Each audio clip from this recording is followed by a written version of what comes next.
تراویح کوئی نماز نہیں ہے، یہاں تک پہنچ گیا، تو یہ ہمارا مسلک نہیں ہے، اس میں بھی صحیح تھوڑا بات سا ہے، اضافہ. صحیح بات ہے، صحیح بات ہے.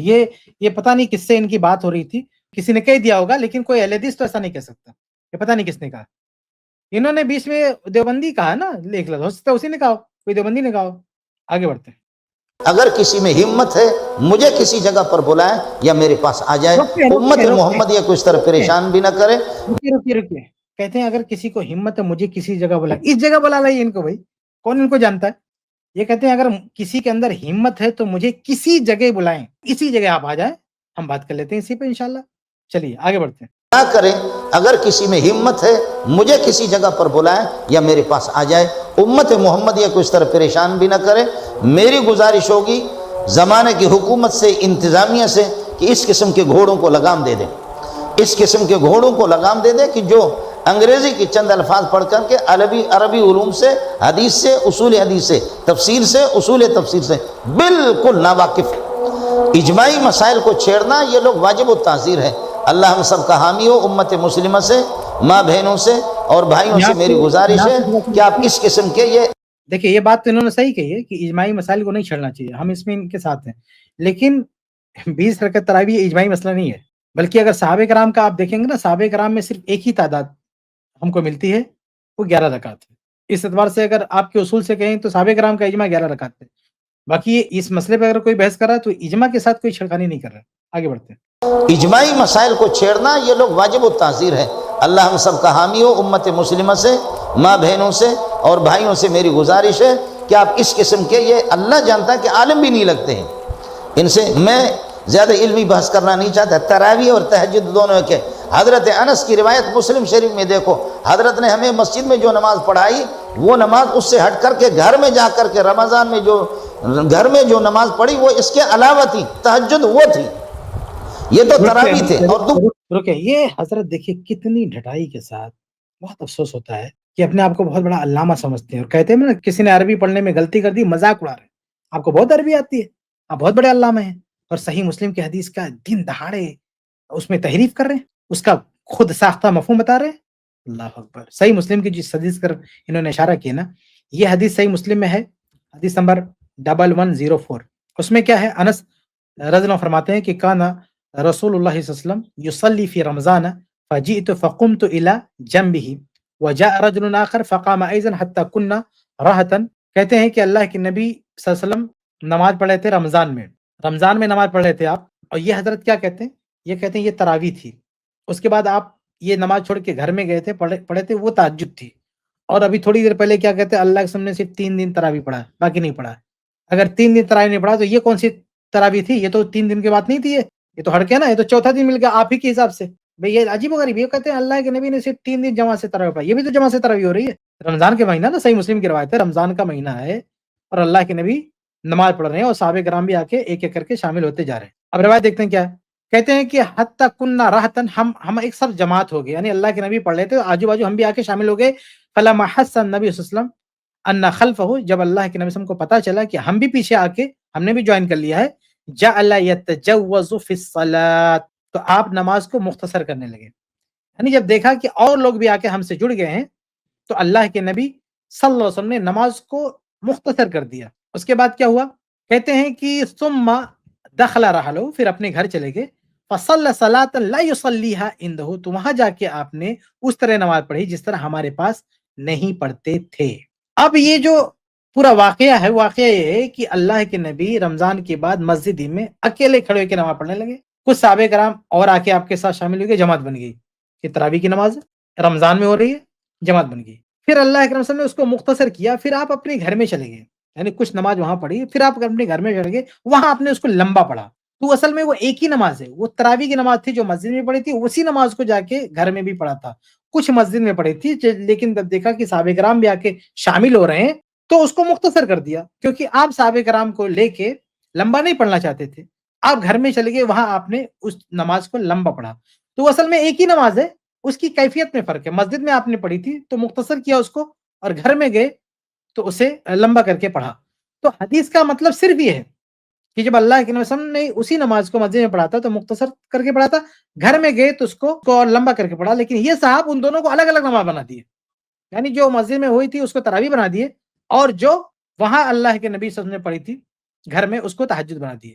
اور عجیب بات یہ ہے کہ دوسرے موقع سے یہ کہیں گے اللہ کے نبی نے 3 ہی دن تراویح جماعت سے ساتھ پڑھی ہے, حالانکہ یہ بھی جماعت کے ساتھ تراویح ہوئی ہے, مسجد میں ہوئی ہے, یہ خود اس کو تراویح بول رہے ہیں. تو ان کو کم سے کم 4 دن تو ماننا چاہیے, 3 ہی دن کی بات کیوں کہہ رہے ہیں؟ جب یہ دلیل آپ بنا رہے ہو تو کم سے کم اتنا تو مانو کہ اللہ کے نبی نے 4 دن جو ہے تراویح پڑھی ہے جماعت کے ساتھ. تو بہرحال اس حدیث میں جو صحیح مسلم کی حدیث ہے اس میں صرف یہ ہے کہ اللہ کے نبی صلی اللہ علیہ وسلم نے مسجد میں جو نماز پڑھی تھی اسی نماز کو وہاں ختم کر کے وہاں جا کے صحابہ کرام کو چھوڑ کے پھر اکیلے جا کے پڑھے, وہاں انہوں نے لمبا قیام کیا. تو اس کو راوی نے اس کو تعبیر کیا, اس کو بیان کیا ہے کہ وہاں جو جا کے اللہ کے رسول نے نماز پڑھی تھی وہ الگ تھی اور یہاں الگ تھی. یہ کیفیت کا فرق تھا, یہ فرق تعداد کا نہیں تھا, یہ فرق نوعیت کا نہیں تھا کہ وہ نمازی الگ تھی, یہ صرف کیفیت کا فرق تھا. آگے کہتے ہیں تہجد اور تراویح میں کوئی فرق نہیں, تہجد تراویح میں فرق نہیں ہے تو تہجد قرآن سے ثابت ہے, لکھ کر کے دے دے کہ تراویح میں قرآن سے ثابت ہے, اور یہ تو کرے گا بھی نہیں. اللہ آپ کا حامی ہو, اللہ آپ کا ناصر ہو. مسلمانوں سے میری گزارش ہے اگر کسی کو تشویش ہو اس قسم کے مرغے پکڑ کر, جو قرآن کی بات انہوں نے کی ہے اس کا جواب آ چکا ہے, پیچھے جا کے سن لیے, بار بار اس کو دوہرا ہے قرآن سے.